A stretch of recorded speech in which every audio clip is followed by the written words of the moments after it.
வணக்கம், இது படசென்னை. இன்னைக்கு நாம பார்க்க போறது 2026 தொடர் a knight of the seven kingdoms. Spoilers ahead. பார்த்து என்ஜாய் பண்ணுங்க. மழை கொட்டிட்டு இருக்கு. ஒரு மலைக்கு பக்கத்துல டங்கன் இருக்கான். அவனோட 3 குதிரைகளும் பார்த்துட்டு இருக்க டங்க் அவனோட பழைய எஜமானர் ஷெர் ஆர்லன் ஆஃப் பெனிட்ரிய புதைக்கிறான். ஆர்லனோட வாளை எடுத்துட்டு டங்குக்கு ஒரு பெரிய கனவு இருக்கு. ஒரு உன்னதமான மரியாதையான மனுஷனா ஆகணும்னு. ஆனா திருட்டுத்தனமும் முதுகில் குத்துறதும் நடக்கிற இந்த உலகத்துல அது ரொம்ப கஷ்டம். டங்க் ஆர்லனோட வாள், கேடயம், குதிரைங்க எல்லாத்தையும் தனக்கு சொந்தம்னு எடுத்துக்கிட்டு ஆஷ்போர்ட் மெடோவுக்கு போலாம்னு முடிவு பண்றான். ஆனா கிராமத்துக்கு போறதுக்கு முன்னாடி டங்க் வழியில ஒரு சின்ன சத்திரத்துல நிக்கிறான். அந்த இடம் ரொம்ப அமைதியா இருக்கு.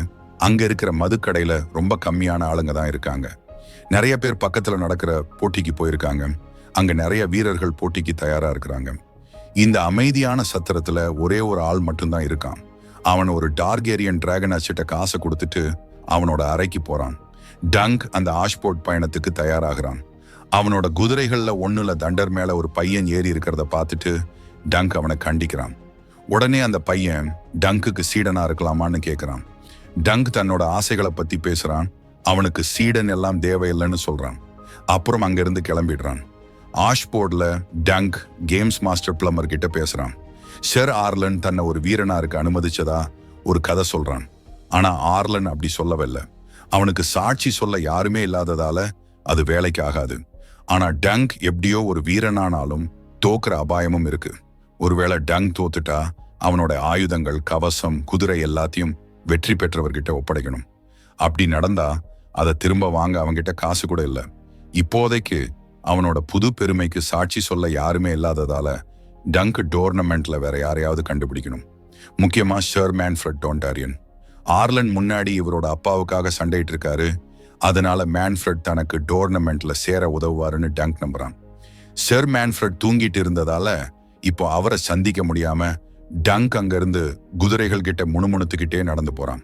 அப்போ ஷெர் ஸ்டெஃபான் ஃபோஸ்வேயும் அவனோட உறவினர் ரேமன் ஃபோஸ்வேயும் சண்டை பயிற்சியில இருக்கிறத பாக்குறான். டங்க் அங்க போனதும் அவங்க சண்டை போட்டுட்டு தான் இருக்காங்க. ஆனா டங்க் அதுல ஈடுபட மறுக்கிறான். டங்க் நிலைமை நல்லாவே இல்லை.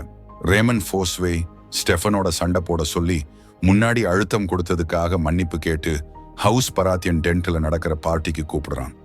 உள்ள சிரிக்கும் புயல் ஷெர் லைனல் டோர்னமெண்ட்டுக்கு முந்தின நாள் ராத்திரி ஒரு பெரிய பார்ட்டிக்கு எல்லாரையும் ஒன்னு சேர்க்கிறாரு.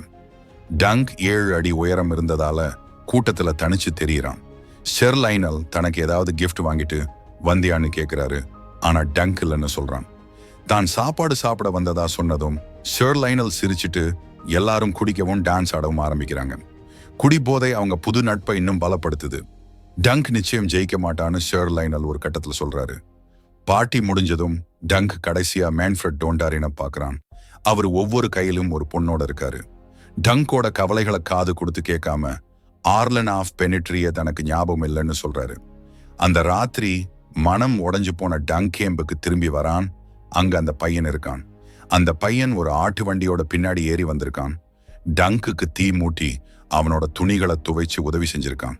டங்க் கடைசியா சம்மதிச்சு பையனை தங்க அனுமதிக்கிறான். சீடனோட வேலை என்னவா இருக்கும்னு உண்மையா சொல்றான்.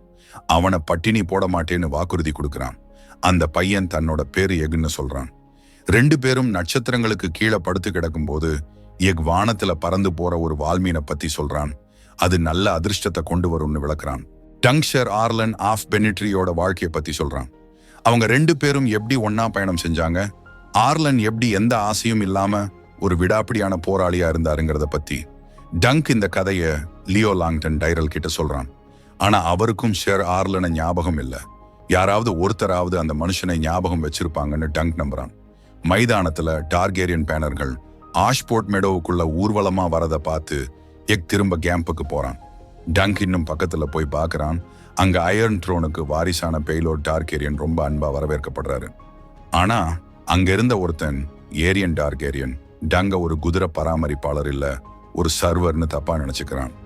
தான் ஒரு நைட்னு டங்க் தெளிவுபடுத்துறான். ஏரியன் குதிரை கோவப்பட்டு ஒரு ஆளை உதைக்குது. டங்க் உண்மையில ஏரியனோட குதிரையை போய் கவனிச்சுக்கிறான். டங்க் குதிரையோட பேசி அதை அமைதிப்படுத்தும் போது கிங்ஸ்கார்டின் 2 உறுப்பினர்கள் அவனை கவனிக்கிறாங்க. ஷெர் ரோலண்ட் கிரேகால் மற்றும் டஸ்கண்டேலின் ஷெர் டேனல் இவங்க 2 பேர் தான் டங்க் பணிவா நடத்துற சில பேர்ல ஒருத்தங்க. அவங்க 2 பேரும் தன்னோட பின்னணிய பத்தி டங்க் கிட்ட பேசுறாங்க. டேனல் ஒரு நண்டு பிடிப்பவரோட மகன்கிற விவரமும் அதுல அடங்கும். அவங்க கிளம்பினதும் ஒரு டார்கேரியர் தன்னோட 2 மகன்கள் டேரன் மற்றும் ஏகான் காணாம போனதை பத்தி பேசுறத டங்கோட்டு கேட்கிறான். டங்க சீக்கிரமே பார்த்துடுறாங்க. அவனும் தான் ஒரு வீரன்னு சாட்சி சொல்ல ஒரு ஆள் வேணும்னு விளக்குறான். ஆச்சரியமா பெய்லோர் டார்கேரியனுக்கு ஷெர் ஆர்லனன் நிஜமாவே ஞாபகம் இருக்கு. பெய்லோர் ஷெர் ஆர்லனை பத்தி டங் கிட்ட கேட்கிறாரு. ஷெர் ஆர்லன் எப்படி டேமன் லேனிஸ்டர் தோக்கடிச்சாருன்னு டங் சொன்னதும் பெய்லோருக்கு அது போதும்னு தோணுது. ஆனா அவன் ஷெர் ஆர்லனோட இரத்த உறவு இல்லாததால டோர்னமெண்ட்ல நுழையணும்னா தன்னோட கேடயத்தை மறுபடியும் வண்ணம் பூசணும். இப்போதைக்கு சண்டை போட அவனுக்கு அனுமதி கிடைக்குது. ஆனா டோர்னமெண்ட்ல நுழையறதுக்கு முன்னாடி இன்னும் சில வேலைகள் இருக்கு. டங்க் மற்றும் எக் டான்சலோட பொம்மலாட்டு நிகழ்ச்சியை ரசிக்கிறாங்க. டங்க் அவளை ஒரு அடையாள சின்னத்தை வரைய உதவுமாறு கேட்கிறான். அவனுக்கு ஒரு உள்மரம் வேணும். அதுல ஒரு வால்மீன் பறந்து போற மாதிரி வரைய சொல்றான். வெளியே டங்க் அவகிட்ட வார்த்தைகளை மாத்தி பேசின விதத்தை பத்தி யோசிக்கிறான். அப்போ எக் அவ உனக்காக பெயிண்ட் பண்ண ஒத்துக்கிட்டதா சொல்றான். எக் ஒரு நாள் நைட் ஆகலாம்னு டங்க் சொல்றான். அப்போ ஏக் தன்னை பத்தி மக்கள் குட்டி பையன்னு சொல்றாங்கன்னு சொன்னதும் டங்க் தன்னை மக்கள் முட்டாள்னு சொல்றாங்கன்னு பதில் சொல்றான். ஆனா அதுக்கு மேல அவன் பேசல. டங்கையும் எக்கையும் லைனல் பாராத்தியோனோட கயிறு இழுக்கும் போட்டியில விளையாட கூட்டிட்டு வராங்க. டங்கோட டீம் ஜெயிக்குது. அப்புறம் டங்க் கொல்லன் ஸ்டீலிப்பேட்டை பார்க்க போறான். டங்க் கிட்ட இப்போ கவசம் வாங்க காசு இல்ல. அதனால அவன் ஷெர் ஆர்லனோட குதிரைகள்ல ஒன்ன விற்க வேண்டியிருக்கு. குதிரைக்கு ஆப்பிளும் ஓட்ஸும் கொடுக்க சொல்லி டங்க் வாங்குபவர்கிட்ட கொஞ்சம் பணம் கொடுக்கறான். அன்றிரவு டங்க் எக்கோட மீண்டும் சேர்றான். அப்போ ஷெர் டேனல் அந்த நண்டு பிடிப்பவரோட மகன் வெஸ்ட்ரோஸ் சுத்தியுள்ள நண்டு பண்ணைகள்ல பாதிய நிஜமாவே வச்சிருக்காருன்னு தெரிஞ்சுக்கிறான். இரவு விழாக்கள் தொடங்கும் போது திறமையான போட்டியாளர்களை பார்த்து டங்க் தன்னை சந்தேகப்பட ஆரம்பிக்கிறான். ஷெர் ஆர்லனை யாருக்கும் ஞாபகம் இல்ல. இது டங்கோட எதிர்காலம் எப்படி இருக்கும்னு யோசிக்க வைக்குது. ஆனா டங்க் டோர்னமெண்ட்டை வென்று ஆர்லனை பெருமைப்படுத்த உறுதியா இருக்கான். டங்க் தூங்கிட்டு இருக்கான். ஆனா எக் மட்டும் தூக்கம் வராம படுத்திருக்கான். ஒரு சீடனா அவனோட அன்றாட வேலைகளுக்கு தயாரா இருக்கான். காலையில எக் டங்கோட குதிரை தண்டர் கிட்ட பேசுறான். நாம தான் கடைசி பாதுகாப்பு அரண்னும் டங்க் ஜெயிக்கிறதும் தோக்கிறதும் நம்ம கையில தான் இருக்குன்னு சொல்றான். தண்டர் ஒரு பெரிய திறந்த வெளியில வேகமாக ஓட ஆரம்பிக்குது. அப்போ ஷெர் ராபின் ரைஸ்லிங் வர வரைக்கும் ராபின் ராஜ்யத்திலேயே ரொம்ப வெறித்தனமான நைட்னும் ஒரு சிறந்த வீரனும் அறியப்படுறவர். ஒரு ஜாஸ்டிங் போட்டியில ராபின் தன்னோட ஒரு கண்ணை இழந்துட்டாரு. எக் குதிரையை திருடிட்டானான்னு கேட்டதுக்கு அப்புறம் கொஞ்சம் வாக்குவாதமாகி எக் கடைசியா டங்க் கிட்ட திரும்பி வரான். டங்க் முழிச்சிட்டான். முதல்ல ஏக்க திட்டுனாலும் டங்க் கடைசியில சாந்தமாகி அன்னைக்குரிய வேலைகளை 2 பேரும் சேர்ந்து செய்றாங்க. டங்க் இப்போதைக்கு போட்டியில கலந்து கொள்ள முடியாது. ஏன்னா ஆரம்ப விளையாட்டுகள் உயர்குலத்தவருக்கும் பிரபுக்களுக்கும் மட்டுமே. 2 பேரும் சேர்ந்து கிராமத்துக்கு போறாங்க. டங்க் வாத்து முட்டை வாங்கும் போது டான்ஸ்ல பாக்குறான். ஜாஸ்டிங் விளையாட்டை பார்த்து 2 பேரும் நல்ல நேரம் செலவழிக்கிறாங்க. எக் அதிசயமா இப்படி ஒரு இடத்துல நல்ல சாப்பாடு சாப்பிட்டு விளையாட்டை பார்த்து வாழ்க்கையை என்ஜாய் பண்ணிட்டு இருந்தா சந்தோஷமா இருப்பேன்னு சொல்றான். தான் ஒரு போர் வீரனா திரும்பி வந்து மன்னரோட 2வது அழகான பொண்ணை கல்யாணம் பண்ணிக்கணும்னு எக் கனவு காண்றான். ஏன்னா டங்க் முதல் அழகான பொண்ணை கல்யாணம் பண்ணுவானாம். டங்க் தான் ஜாஸ்டிங்ல ஜெயிச்சா எக்க தன்னோட சீடனா வச்சுக்கலாம்னு கூட முடிவு பண்றான். ஆனா பிளம்மர் டங்க் அணுகிறாரு. ஜாஸ்டிஸ்ல தன்னோட பணத்தை எல்லாம் இழக்கிற ரிஸ்க் எடுக்காம லார்ட் ஆஷ்ஃபோர்டோட மகன் செராண்ட்ரோ தோக்கடிச்சு அவன் மேல பணம் கட்ட சொல்லி டங்க் கிட்ட சொல்றாரு.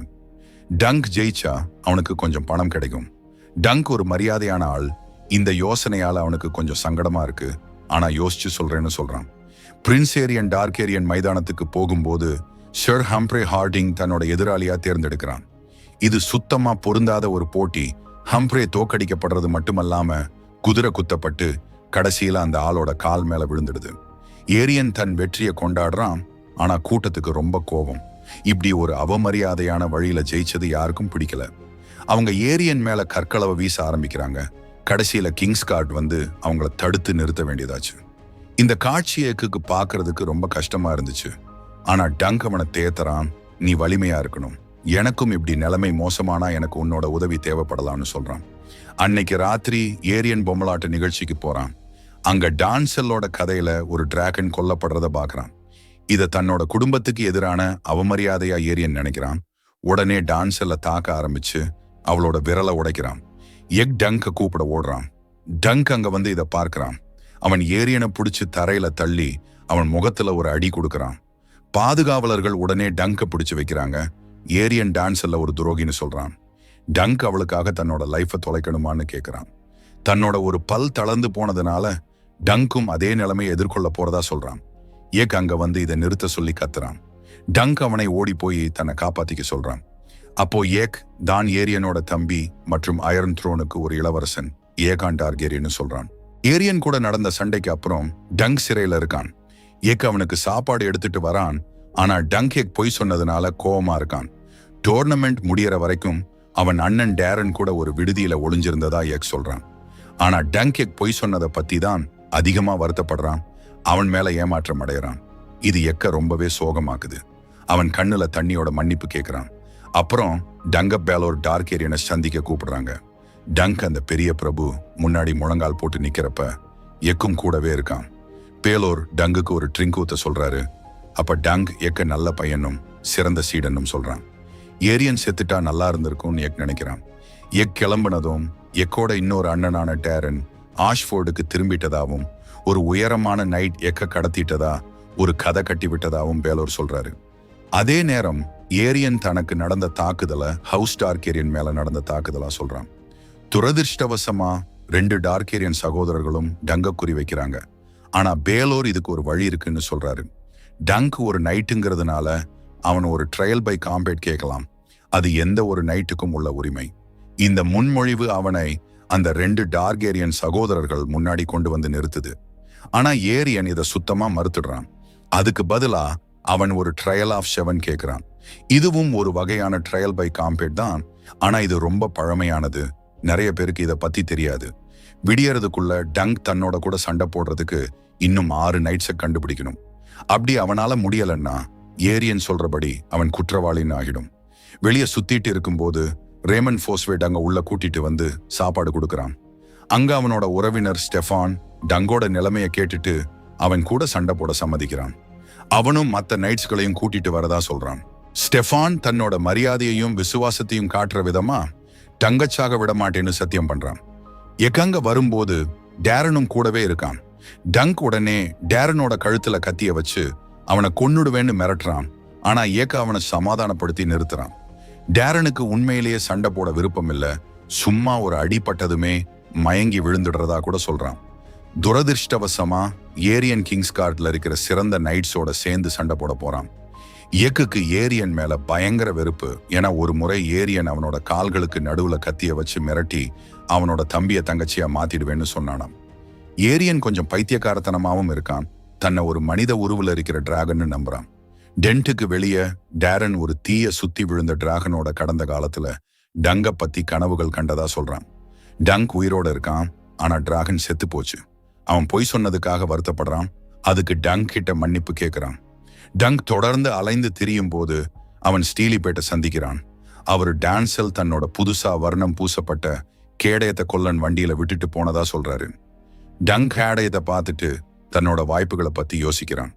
பப்பட் ஷோவுல நடந்த சம்பவத்துக்கு அப்புறம் டான்செல்லும் அவ குடும்பமும் டோர்னுக்கு கிளம்பிட்டாங்கன்னு தெரிய வருது. விடியற நேரம் டங்க் ட்ரையல் ஆஃப் 7க்கு போறான். ஆனா ஸ்டெஃபான் அவனை ஏமாத்திட்டான். ஏரியன் பிரபுவா ஆக்குவேன்னு சொன்னதை நம்பி அவன் பக்கம் மாறிட்டான். இது ஒரு நல்ல பேரம்னு அவன் நினைக்கிறான். ஆனா இந்த துரோகத்தை கேள்விப்பட்ட ரேமன் தரையில துப்பிட்டு அவனுக்கு வேலை செய்ய மாட்டேன்னு சொல்றான். டங்குக்கு இன்னும் ஆட்கள் தேவைப்பட அவனால அந்த பையனை நைட்டா நியமிக்க முடியாது. அதனால லயனல் பராத்தியனை அதை செய்யும்படி விட்டுடுறான். துரதிருஷ்டவசமா 7 versus 6 பத்தாது. ஏன்னா இது ஒரு நியாயமான சண்டையா இருக்கணும். இல்லைன்னா அவன் இயல்பாவே குற்றவாளின்னு ஆகிடும். டங்குக்கு வேற வழி இல்ல. அங்க வந்திருந்த எல்லார் முன்னாடியும் ஒரு எழுச்சியூட்டும் பேச்சு பேசுறான். அப்பாவிகளை காப்பாத்தவும் நீதியின் பேர்ல தன்னோட கடமையை செய்யவும் தான் இப்படி நடந்துகிட்டதா சொல்றான். யாரும் தனக்கு துணையா நிக்கிற அளவுக்கு மரியாதையா இல்லைன்னு வருத்தப்படுறான். அமைதி மட்டுமே அவனுக்கு பதிலா இருக்கு. யாருமே முன் வரல. கடைசியா ஒருத்தன் குதிரையில வரான். அது வேற யாரும் இல்ல, பேலோர் டார்கேரியன். எதிர்பாராத விதமா அவரு நியாயத்துக்காக டங்கோட சேர்ந்து சண்டையிட முடிவெடுக்கிறாரு. ட்ரையல் ஆஃப் 7 தொடங்க போகுது. பேலோர் டார்கேரியன் அவங்க எதிர்கொள்ள போற சண்டைய பத்தி பேசுறாரு. இது ஒன்னும் ஈஸி இல்ல, ஒரு கடுமையான நிலைமைன்னு ஞாபகப்படுத்துறாரு. பேலோர் கிங்ஸ்கார்ட் ஆட்களை தானே எதிர்கொள்ள முடிவு செய்யறாரு. ஏன்னா அவங்க ராஜ குடும்பத்தினர் மேல தாக்குதல் நடத்த முடியாது. பதட்டத்துல வாந்தி எடுத்த அப்புறம் டங்க் மத்தவங்க கூட சேர்ந்து அவங்க ஹெல்மெட்களை போட்டுட்டு சண்டைக்கு தயாராகிறான். ஏரியன் உடனே ஒரு ஈட்டி வச்சு டங்க குத்திடுறான். அவன் முகத்துல ஒரு மார்னிங் ஸ்டார் வச்சும் அடி வாங்குறான். அவன் குதிரையில இருந்து கீழே விழுந்து தரையில கிடக்குறான். ஒரு பிளாஷ்பேக்ல டங்க் ஒரு சிறுவனா இருக்கான்.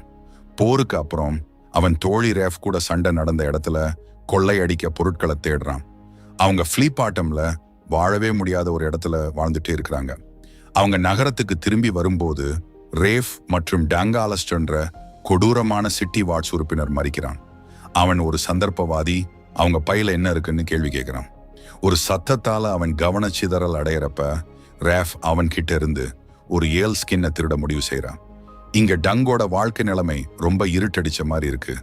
ஆனாலும் அம்மா திரும்பி வருவாங்கன்னு ஒரு மெல்லிய நம்பிக்கையில் அவன் இருக்கான். அவனும் ரேஃபும் ஃப்ரீ சிட்டிஸுக்கு போறதுக்கு பணம் சேர்த்துக்கிட்டு திருடிக்கிட்டு இருந்தாங்க.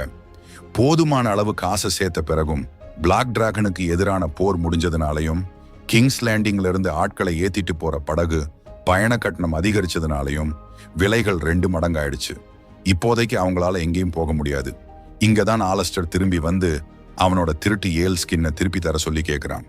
ரேஃப் தைரியமா அதை வித்துட்டோன்னு சொல்லவும் அவன் அவங்க காசு பை எடுத்துக்கிறான். ரேஃப் மறுபடியும் திருட முயற்சிக்கும் போது அவன் அவளோட தொண்டையை அறுத்துடுறான். டங் சண்டையிட குதிக்கும் போது சாராய கடையில இருந்து போதையில தள்ளாடிக்கிட்டே வெளியே வர செர் அர்லான் ஆஃப் பெனிட்ரி ஆலஸ்டர் மற்றும் அவனோட கூட்டாளியோட சண்டை போடுறாரு. அர்லான் டங்கோட உயிரை காப்பாத்துறாரு. ரேஃப் செத்து போனதாலையும் எதிர்காலம் இருட்டடிச்சதாலையும் டங்ஸ்டர் அர்லான தூரத்துல இருந்து பின்தொடர முடிவு செய்யறான். டங்ஸ்டர் அர்லானோட சீடனாக ஒரு வாய்ப்பை பயன்படுத்திக்கிறான். ஆரம்பத்துல தூரத்திலே இருந்துட்டு இருக்கான். ஆனா நோய் மற்றும் பலவீனம் அவனை வாட்டி வதைக்குது. செர் அர்லான் இதை பார்த்துட்டு அவனை தன்னோட சீடனா ஏத்துக்கிறான். இப்ப டங்கும் ஏரியனும் சேரும் சகதியுமான அந்த இடத்துல சண்டை போட்டுட்டு இருக்கிறாங்க. டங்க பல தடவை கத்தியால குத்துறான். அவனோட கையிலையும் ஒரு கத்தி குத்துது. இது ஒரு கொடூரமான சண்டை. டங்கோட கண்ணுல அடி விழுது. ஏரியனோட தொடையின் உள்பகுதியில வெட்டு விழுது. வலியால டங்க் கிட்டத்தட்ட மயக்கம் அடைஞ்சு போறான். ஆனா அவன் கிட்ட இருந்த கடைசி சக்தி முழுவதையும் திரட்டி எழுந்து நிக்கிறான். அவனோட இந்த தைரியமான செயலால கூட்டம் முழுவதும் அவன் பக்கம் திரும்புது. ஏரியனுக்கு இது அதிர்ச்சி அளிக்குது. கடைசியில டங்க் கை மேலோங்குது. மேக்கார் தன்னோட மகனை காப்பாத்த ஓடி வரும்போது பேலோரும் லைனலும் அவரை தடுத்து நிறுத்துறாங்க. ஏரியன் உயிர் பிழைக்க சரணடைகிறான். இதோட போட்டி முடிஞ்சு டங்கோட அணி வெற்றி பெறுது. பேலோர் டங்குக்கு தேவையான மருத்துவ உதவிகளை செய்யறதா உறுதி அளிக்கிறாரு. ஆனா ஒரு பிரச்சனை இருக்கு. அவர் ஸ்டீலி பேட் மற்றும் ரேமன் ஃபோஸ்வேயை கூப்பிட்டு பேலோரோட உடைஞ்ச ஹெல்மெட்டை கழட்ட சொல்றாரு. அதோட வைசரும் உடைஞ்சிருக்கு. ஆனா ஹெல்மெட்டை கழட்டும் போது பேலோரோட தலையின் ஒரு பகுதி காணாம போயிருக்குதுன்னு தெரிய வருது. பேலோர் திரும்பி தரையில விழுந்து டங்கோட கைகள்ல சரியறாரு. டங்கை இடைவிடாம மன்னிப்பு கேட்டு அழ ஆரம்பிக்கிறான். அஷ்ஃபோர்ட் மெடோவின் புறநகர்ல உள்ள ஓக் மரத்தடியில லயனல் மற்றும் டங்க் உட்கார்ந்துருக்கிறாங்க. லயனல் ரொம்ப குஷியா இருக்கான். மனசு சரியில்லாத டங்க்கு சாராயம் கொடுக்கறான். பேலோர் செத்ததுனால டங்க் அந்த போட்டி ரொம்பவே மனக்கசப்பா முடிஞ்சிருக்கு. லயனல் டங்க தன்னோட ஸ்டார்ம் சென்டுக்கு வர சொல்றான். அவனை ஒரு சகோதரன் மாதிரி பார்த்துப்பேங்கிறான். பேலோரோட இறந்திருந்தாலும் லயனலுக்கு அவனை பிடிக்கல. பேலோர் ஒரு மோசடிக்காரன். ஏன்னா கிங்ஸ் கார்டு அவனை தொட முடியாததால அவன் பெரிய விளைவுகள் இல்லாம சண்டையிட்டான் அப்படின்னு சொல்றான். இத கடவுளோட விருப்பமா பாக்குறான் லயனல். டங்க் இறுதி சடங்கில மரியாதை செலுத்த போறான். அங்க வலார் டார்கேரியனை சந்திச்சு பேசுறான். வலார் ரொம்ப துக்கத்துல உணர்ச்சியற்று இருக்கான்.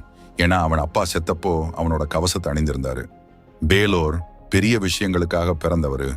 ஏகானுக்கு பிறகு சிறந்த ராஜாவா வந்திருக்க கூடியவரு. அவர் இறந்திருக்க டங்க் மட்டும் ஏன் உயிர் பிழைச்சான்னு கேள்வி கேட்கிறான். டங்க், நானும் இதேதான் கேட்டுக்கிறேன் அப்படின்னு சொல்றான்.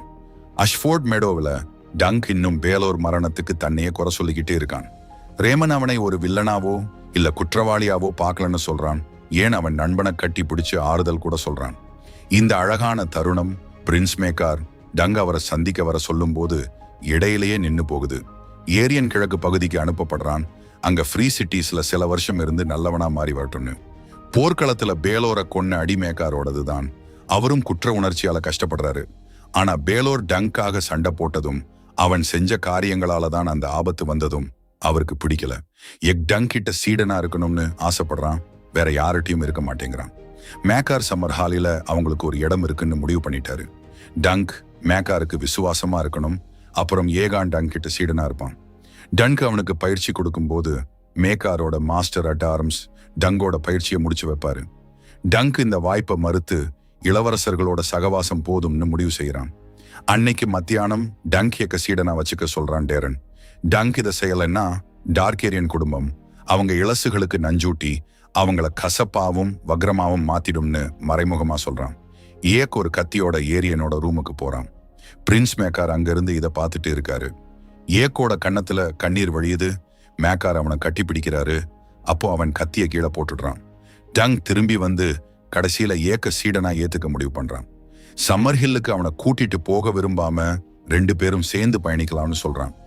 மேக்கார் இதுக்கு சம்மதிக்க ரொம்ப தயங்குறாரு. ஏன்னா ஏக் அவரோட இளைய மகனும் அவன் சாக்கடையிலும் ஏழையாவும் வாழவிட விரும்பலன்னு சொல்றாரு. அஷ்ஃபோர்ட் மெடோ விட்டு கிளம்புறதுக்கு முன்னாடி டங்கோட குதிரையை ரேமன் திருப்பி வாங்கிட்டான். இது ஒரு அழகான தருணம். ஆனா டங்க் அந்த குதிரை ரேமன் கூடவே ஆப்பிள் தோட்டத்துக்கு போறதுதான் பொருத்தமா இருக்கும்னு முடிவு பண்றான். டங்க் அடுத்து என்னன்னு யோசிச்சுக்கிட்டு இருக்கும்போது மேக்கார் அவனை போக விட்டுட்டதா சொல்லி ஏக் மறுபடியும் டங்கோட சீடனா திரும்பி வரான். அவங்க பயணத்தை ஆரம்பிக்கிறாங்க. டங்க் டோர்னுக்கு போகலான்னு முடிவு பண்றான். சர் ஆர்லன் அவங்களுக்கு பக்கத்துல அவரோட குதிரையில வேற திசையில போய்கிட்டே இருக்கிறாரு. சீசன் இதோட முடியுது. டார்கேரியன்கள் அஷ்ஃபோர்ட் மெடோ விட்டு கிளம்புறாங்க. பிரின்ஸ் மேக்கார் ஏக் யாருக்கும் சொல்லாம கிளம்பி போனதுனால அவனை தேடிட்டு இருக்கிறாரு. இந்த வீடியோ உங்களுக்கு பிடிச்சிருந்தா லைக் பண்ணுங்க. இது போன்ற நிறைய வீடியோகளை பார்க்க சப்ஸ்கிரைப் பண்ணுங்க. ஹைப் செய்யுங்கள். வீடியோ பார்த்ததுக்கு நன்றி.